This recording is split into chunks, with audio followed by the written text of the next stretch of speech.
Welcome today. Thank you very much for being here. I'd like to actually first introduce Dr. Kinney. I know everybody knows her, but I'm going to have her say a few words of her thoughts and reflections, and that will set the stage for us. Dr. Kinney. Okay, well, I'll give you a little bit of my history and why I am here as interim president of ASU.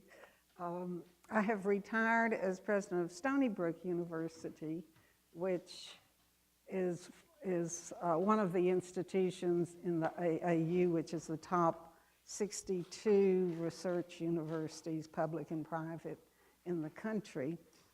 And so I've had some experience at this research business. I was there for 15 years as president. Before that, I was at the University of Maryland as provost and at Queens College in the CUNY system as president. And we did not face the kind of interesting situation that we have here in the consolidation, in that Stony Brook actually started out focused on the research mission. It had been intended as a teacher's college for Long Island, and it opened in September of 1957. And of course, you remember that Sputnik happened in October of 1957. So our Governor Nelson Rockefeller said that this was going to be the Berkeley of the East. And we started out with that mission, and we started out with the state having enough funding to really be able to put into that mission. So our issues over the years were to build, well, many things. We added our medical school, hospital, dentistry, et cetera, in 1970. And the total research picture was situated then. But our problem really was to develop the kind of undergraduate programs and life that nobody seems to care very much about in our great excitement about the research mission. So a lot of things happened on my watch in that regard, and I was also chair of the National Commission on Educating Undergraduates in the Research University, which is commonly known as the Boyer Report. And so from that experience, it seemed to me that I might well come out of retirement and see if I could be helpful in this task of bringing together two very different kinds of institutions and making them a whole, making a strong research university, which means making a very strong undergraduate institution connected with the research programs and the doctoral agenda. So that's why I'm here. I have a very short time here. I came in July. I will be leaving in January. And I've had a wonderful time getting to know the city of Augusta, and certainly knowing these two institutions will be one. So I'm trying to help make that happen. And we're very grateful. Dr. Kinney has a tremendous amount of experience, again, in a different setting, but certainly her experience is very broad, vast, particularly around building undergraduate programs, building liberal arts programs in a research university setting, and helping build the strengths of both the undergraduates and the research. And so I think it's very unique and very, very helpful for us. So we're very grateful that she has taken the time out from her retirement to visit us here and spend time here, and I think it's something we're very grateful for.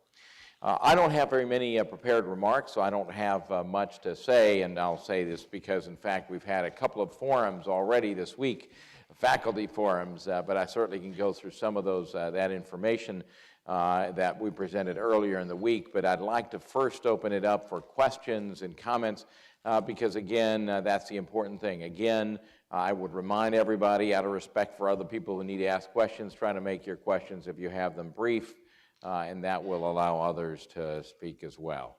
Anybody have any pressing questions for Dr. Kinney or myself about what is going on with consolidation, how we're moving forward, what the future might look like? Of course, there's going to be more questions than there are answers, but certainly your questions are of value.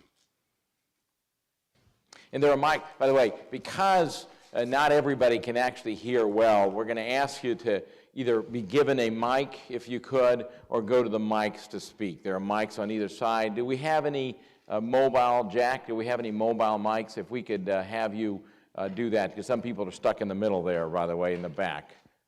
Raise your hand again. Thank you.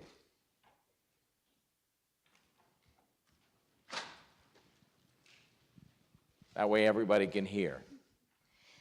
Have we finally come to the conclusion and everything is settled and voted on that it is going to be Georgia Regents University, or is there still something going on with the name? I know we were waiting on that final vote.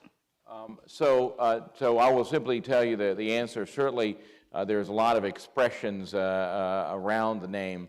The decision is final. The regents have been very, very clear on 2 or 3 separate occasions. They voted, they considered it, and that is final. I mean, and you have to remember, and I'll just say a couple of things about the name because I really don't want to spend too much time on that. We spent a lot on that in the last forum, but we have to remember a couple of things. The regents had to make decisions on 4 consolidations. We're not the only consolidation, of course. In every single one of those consolidations, they removed the city name. Macon State no longer exists. Gainesville State, no longer exists after they consolidated, of course. Gainesville State, Waycross State, these are all city names because, in fact, in those 3 situations that were creating a regional university, so the names became things like Middle Georgia and South Georgia, North Georgia. For us, of course, we're not a regional university by any stretch of imagination. We're certainly a statewide and, if not, a southeastern. And so the name is what the regents decided. But the answer is that their decision is final as far as I can tell. And I'll say that because simply I'm not a regent, but they've been very clear that they're not going to revisit that. That's all we know. Thank you. Other questions? And if not, let me then take the opportunity to take out my prepared comments. But no, let me give you just a little bit of updates. What I'd like to do, since we have some time, is go over some of the things that I think you might be interested, both negative and challenges and positives. Let me just tell you a little bit about the positives, because I think we sometimes focus on the negative. One of the things that I think is important for all of you to know is that student enrollment is up. Okay? GHSU is now topped over 3,000 students, including our residents. It has been a long time since actually GHSU has had more than 3,000 students. On the ASU campus, and I'm going to just speak for ASU for a second, freshman admissions, in other words, freshman enrollees is up 11%, which is a huge jump, and transfers into ASU are up 4%. That's really something we need to be applauding. The students recognize the value of the future. They are really excited both at our campus and an ASU campus. There are a lot of improvements around facilities. As you know, we have to improve facilities both on ASU campus, or campuses, if you would, sites and GHSU. Good news is that in the Education Commons building, this is a building that actually has been in the works for about 5 years. It's a building that will host both dental and medical students as they are taught, and it will also now host a state-of-the-art interprofessional professional simulation center, which is something that we've been wanting for a long, long time. That will actually break ground in the fall. All of that is moving forward, and so that's a very exciting thing. It's also exciting that the Board of Regents has been willing to actually ask the governor for another $45 million bond to build a $100 million research building, and we are also exploring lots of other opportunities around developing student recreational areas, student residential halls, parking. That's all in the planning, and as some of you may have seen, it's still very, very much in the planning, but certainly the fact that the Board of Regents and the fact that we're considering even planning efforts, I think is something that speaks greatly about the desire of the Board of Regents and the desire of the state to actually invest in our universities to create a great university. In our institution, faculty recruitment is up. We've recruited about 220 new faculty in the last 24 months. About 100 of those positions are new positions, in other words, new positions above and beyond what we had before. So our faculty body is growing, which is something that we have been in the plans for a long time and certainly is important. We have been able to launch the Institute of Public and Preventive Health. The reason that is important is that the Institute of Public and Preventive Health is something that actually will have an impact across the entirety of the campus. It has business ramifications, social sciences, it certainly has ramifications around the basic areas. It is something, as you know, that was not clear that we would ever have an initiative around public and preventive health. You know, our colleagues in Athens have a School of Public Health. Our colleagues in Statesboro at Georgia Southern have a School of Public Health, and so it was unclear if we would, but we are, of course, the Health Sciences University. We'll become that comprehensive university, and we are developing that, and I think that's an important issue. The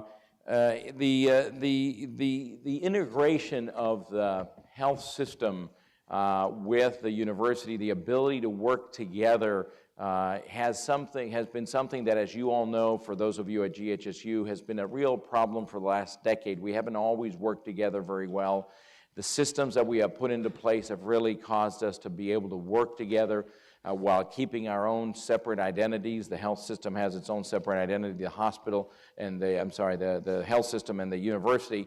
But the results are that finally, as we work together, we've been able to recruit a lot more faculty because that requires joint investment, and has also led us to successfully negotiate new insurance rates together. You should know that the physicians had not received any rate increase from Blue Cross Blue Shield, one of our payers, for 9 years, and the only way you actually were able to achieve that is actually because the hospital and physicians were not working together. This is, again, proof of unity because we've resolved this positively for both doctors and hospital, and that's a positive thing. So lots of good things that are happening as we move forward. Now, there are some challenges that I think everybody needs to be aware of, and I'm going to speak about the principal one, which is actually a financial challenge. I think all of us have to realize a couple of things. There is a new normal in economics. I mean, I think most of us who study economics and follow the trends know that this is not a bump in the road, we're going to go back to the good old times 2 years from now. This is the new normal. So the economic status, the economic pressures that we have, both from a global environment, both from a recessionary environment, are things that are pretty much here to stay, and we're going to have to adapt to that.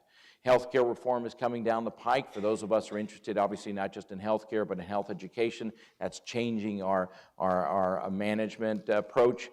Certainly the funding of education in general, higher education is under fire. Lots of issues regarding the funding of that. And of course, the states, the trend is nationally that states are putting less and less money, or at least investing less and less in higher education. And that is a trend that unfortunately, and I'd love to hear Dr. Kinney's comments, don't think that that's going to reverse anytime soon. From a GHSU point of view, and I'd like Dr. Kinney perhaps to speak to that, or maybe Peter or Carol, from a GHSU point of view, that's meant that we've actually had about $50 million in reductions to state appropriations in the past 4 years. We've had a 28% reduction in state appropriations for Georgia Health Sciences University in 4 years. In addition to that, the health system, which supports 33% of the university, because 33% of the university's budget comes from the health system through their support of our doctors, their budget has been cut by about the same amount, both through the state appropriations as well as decreasing in reimbursement from Medicaid, Medicare, other state providers. So the amount of money that has left the system is about $80 to $100 million in just 4 years, which is a huge amount of change and a huge impact. On top of that, there are other financial pressures you need to be aware of. There are what we call unfunded mandates that we have agreed to do or we have to do because they're mandated, right? But they are not funded. I mean, for example, expanding our dental student size, the size of our student class in the dental school and in the medical school here in Augusta are unfunded mandates. The consolidation that we're going through is an unfunded mandate. The need to improve IT and facilities are, in general, an unfunded mandate. So we are in a situation fiscally where we've lost a fair amount of revenue. We have a lot of mandates that we have to fulfill. The wheels are still on, the machinery is working well, but again, I just want everybody to be aware because we're going to have to be a little bit patient as we develop plans because we cannot simply say, let me write you a check, it's all over. We're going to have to think these through, make sure that we are doing the right thing, managing both our workforce and our resources well. You know, our intention, my intention, and certainly in that of the team, and I know Dr. Kinney as well, is to try to preserve people's jobs to the extent possible. You know, we are the number 1 or 2 employer in Augusta. We certainly respect that and honor that, and we want to make sure that we maintain that to the extent possible. That doesn't mean that everybody will always have a job regardless of your performance, of course, but that does mean that we are making great efforts to do that. But I think it is important to understand that we are in a different economic environment. We have had to face it as GHSU, and certainly it is ASU, and we will need to continue to face it as we move forward in that regard. Dr. Kinney, maybe if you can speak a little bit to that. Surely. Let me talk about money. It is absolutely true that every state in the country has financial pressures that can you hear me? Yeah. That the higher education institutions are feeling intensely.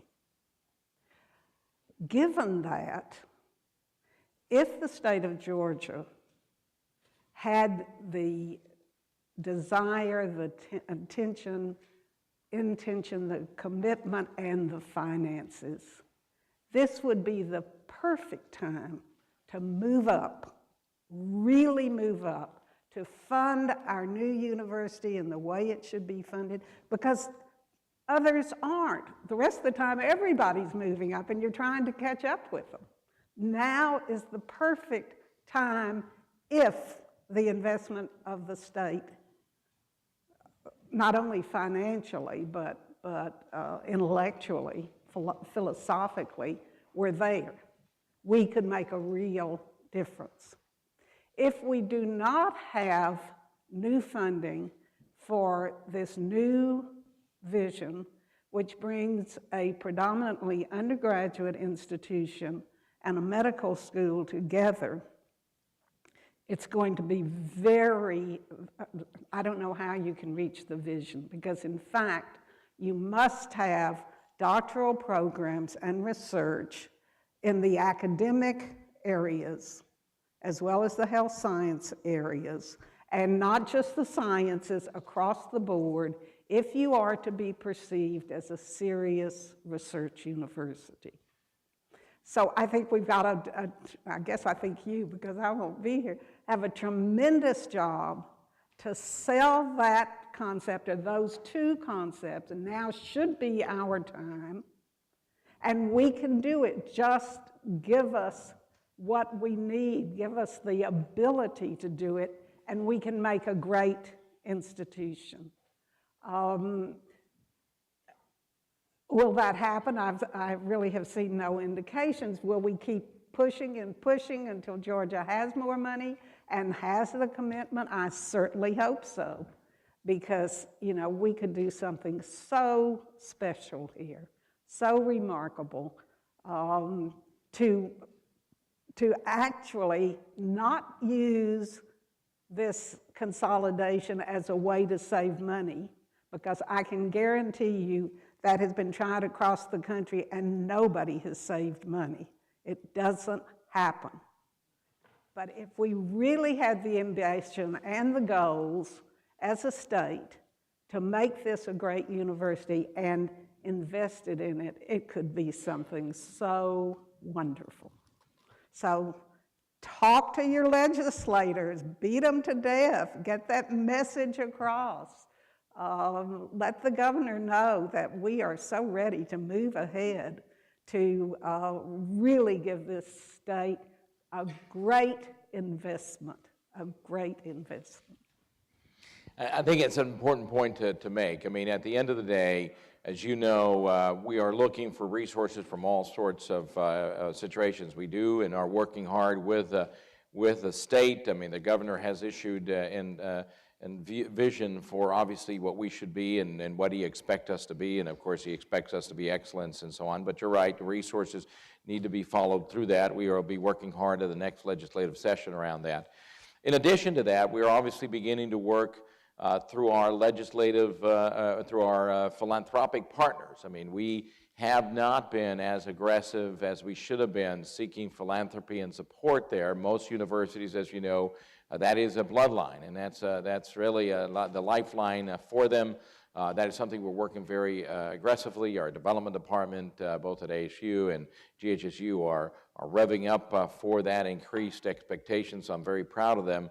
But again, we do, and it is all about resources. There are only so many efficiencies that we can actually build into the machinery. There's only so much that we can actually do. But again, this is our time. We've been handed an opportunity that truly very few universities have faced. It's an opportunity and a challenge, of course, but it is our time if we do it right and we get resourced appropriately. This is a great time. Great. Questions for us? Again, we don't have to stay here the entire hour, by the way. Chick-fil-A's have already been delivered and so on and so forth. Yes, ma'am. So I hear all these wonderful things. We see building, we hear how we're going to get more money and so forth. And yet, morale is at an all-time low at this institution. I have never seen it like this. We are being asked to do more and more for our jobs. We have not gotten a penny increase in pay in several years. We see top administrators being hired, the fat cats are getting fatter, and everyone else is being faced with higher bills, higher gas prices, everything's going up. We're being required, we have to work all this. I mean, we're killing ourselves working. The consolidation may be great, but it's killing us. I mean, what we are being asked to do, and there's no compensation, and there's no real regard for those of us who have been here for years and years. Morale is low, very, very low, and we need something to help us be excited about all these positives that you talk about. Well, I have to agree with you that one of the things that I am very concerned about is faculty, researcher, and staff morale. You know, it is, and I'm not going to deny this. I mean, you've been 4 years without any systematic increase in salaries. As you know, we've tried to make sure that we had some sporadic spots because we don't actually get additional resources from the state to raise those salaries. But it is something we have to face and we're going to have to actually address. You know, we've also talked about the fact that people are asked to do more with less. And I'm not going to pretend that actually that's not going to be a trend nationwide regardless, but we still need to recognize people's efforts and try to find the resources for salary adjustments. We're working on that as we speak. You know, of course, we were planning on it until we received another $10 million budget cut. That is an interim budget cut for us. But we do want to retain and value the people who have been both loyal and hardworking to us for a long time. So all I can tell you is, without knowing the details of things, and of course, as I always say, and I will say this as follows, faculty morale has to be handled, obviously, unit by unit. I mean, and it's fine for the president to speak and, as you said, say nice things and talk about the vision, but at the end of the day, the leaders of those units, the chairman or the deans if it's faculty or the managers in the units and so on, have to address this because it is important that our people remain both not just employed, but also remain happy about their present and their future. I'm not going to give you any good solutions to it. I'm just simply telling you that we are looking to try to adjust salaries. Remember, we are not allowed to do that in a uniform fashion. The legislature has not allowed us. We are a state institution. There is simply not funds in the system across the board. Of course, if they let one university do it, then obviously all universities have to, and they let universities do it, then all agencies do. But we are working to try to correct it because we recognize that. Now, we will say a word about the administrative fat cats, because I think it's important that you understand the truth. The number of administrators per faculty and per students has actually dropped, okay? And it has dropped across the board because we've done a number of things. We have actually shared individuals between health system and university, so we don't have multiple heads of multiple things doing parallel issues. And in addition to that, the reason that you've seen what appears to be a lot of recruitment, if you would, is you have to remember we have had an almost 98% turnover in administration across the entire enterprise. So the reason you're seeing a lot of people be named is that simply there is a lot of people to be named because 98%. Imagine how many recruitments of faculty we would have if 98 of the faculty were turned over, or 98% of the staff. So we're trying to manage administrative costs very aggressively because, in fact, we recognize that the value, while administration has value, and I'm not going to pretend it doesn't, we obviously want it to be in the staff and in the faculty and the students because that's really who needs to grow in the enterprise. So we're looking at that as well, and I'll share some more specifics over the next few weeks as we look at that. But we recognize it. We're very concerned about faculty, researcher, and staff morale. It is important, and I want everybody to know that we believe it's important. I don't have an immediate solution for you today, but I've been speaking, in fact, to my leadership team this week about this exact issue. Thank you for bringing it up. Let me address that also.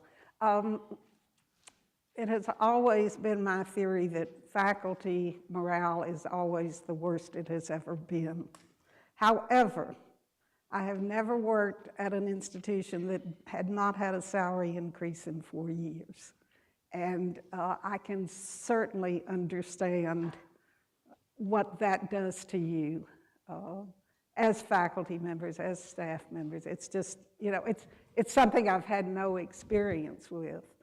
Again, it seems to me enormously important for us to come together, to be able to tell our story, to be able to make people understand how vital this institution is and higher education is to this state, to be able to understand that the future of the economy depends on what we do. That is not an easy sell because I know every government official is doing his thing and not looking at the big picture. But we really have to work together to do something about changing that situation because I find it intolerable that there have not been salary increases in 4 years. And I, you know, stick with it and stick with us and let's get the message to the people who make the decisions. Let's do everything we can to help the Georgia economy improve, but whatever, the understanding that funds available should be going into higher education in this state is something we've got to work on. And beyond that, I think we really have to be able to talk to each other about what we can do to help the situation of our colleagues working together during this incredible time. So let me just follow up on that because, again, since faculty morale has been, and like I said, faculty research and staff morale has been on our mind. You know, salaries is one issue. You know, I think that it is important and we all need to recognize that compensation does at some level become an issue of recognition and an issue about am I valued? But it is also important, as Dr. Kinney said, that we work together on this. This is not, let me just be very clear, the faculty researcher and staff morale is not something that the president, CEO, the provost, the EVPs can really change. They can change some system issues, they can advocate for you, they can fight, they can try to find, issues in the budget. Again, we're trying to balance not removing positions to raise other people's salaries, because that would actually be sort of a bit counterproductive. But we are working hard at that. But at the end of the day, faculty or researcher or staff morale needs to be dealt with within the units. And I am counting on all of you to work within your units and work within your deans and managers and vice presidents to actually help this be addressed. Because again, this is not a top-down type of solution. Top-down solutions around, as I said, these issues of morale are fairly innocuous. I mean, they don't really have much of an effect, and in fact, they tend to be counterproductive. Every time I stand up in front of a crowd to talk about faculty morale, doesn't exactly help people unless I come up and announce that all of a sudden everybody's going to have a 3% raise next year. And we might do that soon, help. but that's That the would point. help. It would help, yeah. But beyond That that, would we're help. going to need to actually be able to deal within the units. So anyway, this is something that I appreciate the conversation. It's a very important issue. Plus, I will say, salary raises, lack of salary raises for 4 years, plus a tremendous amount of transformation, plus large amount of unfunded mandates, really puts us on the edge of saying, am I really being valued? Is this, of course, alternatively, is we are being valued. This is why we're giving all of these opportunities. But as Dr. Kinney says, let's try to make sure those opportunities are coming with some resources. Otherwise, obviously, it's going to become very hard. Other questions for us? I suspect the new name has not helped morale either. I'm sure you're aware that because of the choice of name, the major interest publicly in the consolidation seems to be in the name. And there are two perceptions about that I was wondering if you would like to address. One is that you actually campaigned for the Georgia Regents name and did not want the name Augusta in it. And the other is that the community seems to think that you don't hold the community of Augusta in very high regard. I'll try to answer, and I'm not going to digress too long on that, but I appreciate the opportunity. Unfortunately, presidents, and our job as presidents or CEOs, are generally an external-facing environment. So we are going to be blamed for pretty much anything that happens. Let me just tell you a little bit about the name so we're all very, very clear about it. The name was chosen by a series of work groups and committees that came up with 3 names. It was approved. We knew the short list of 3 names. We would have to live with whatever the name was chosen on any of those 3 names. Once the names were submitted, which was a public event, I need to brief my bosses, which happen to be the regents, about the pros and cons of each name, and if I was asked, I would give them my recommendation. But you need to know that the entire community, many of these people who are now upset and writing editorials or running editorials, et cetera, did the same thing, right? They called the regents, they told them what they felt. The regents made their decision. In fact, I was out of the country for the 2 weeks preceding their vote, and I only arrived here the day before they actually voted. They made their decision on that, and their decision is final, and it was 17-1, and it wasn't very ambiguous. Now, we have to remember that they didn't punitively, they weren't punitive around the name, even though the Augusta community feels that it was punitive. You have to remember, Augusta is not in the name of the Medical College of Georgia or in the name of Georgia Health Sciences University. It's in the name of Augusta State University, which is really where a lot of the discomfort sits. But the issue really is the following. They made a decision that in creating the consolidations across the state, not just in Augusta, they were removing the names of all the cities that were creating either regional universities or statewide universities, because the consolidation wasn't about creating another smaller university. It was simply about creating something larger. That's all I can tell you about it. They were very consistent in their naming choices. They heard from the entirety of the Augusta community. Lots of people called them personally. They received hundreds of emails, and they made their decision. Now, if you're going to ask me, do I believe the decision is the wrong decision, the answer is no. I am supportive of that. Do we love the name Georgia Regents University? Ladies and gentlemen, we don't know Georgia Regents University. None of us has a history with it, memories about it. No, it's just a name. I mean, it's just been handed. Hi, by the way, this is the name of your university. There is we have no loyalty, we have no alliance to it. I understand people's anguish and anger because they did have a bond, certainly to the Augusta State community. All I can tell you is they made their decision. It's not about my campaigning, because it was extraordinarily heavy campaign from the Augusta community around it.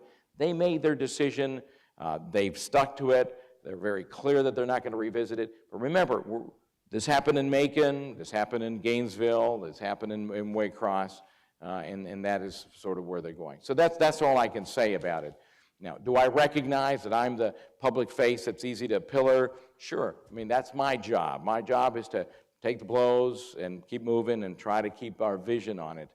Do I think it's distracting? Absolutely. I mean, the complexity of what we're doing and the potential of what we're doing, the ability to truly create the next great American research university in Augusta, Georgia, is there for us to either lose it or make it happen. So, but I appreciate the opportunity to say those words. Thank you. Other questions?